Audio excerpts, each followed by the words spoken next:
Dito kahit pagod ka ay ang gaan.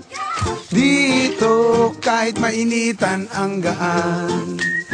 Kaya i-refresh ang katawan, i-refresh ang isipan, i-refresh ang pananaw, at tayo ay humiyaw. Dito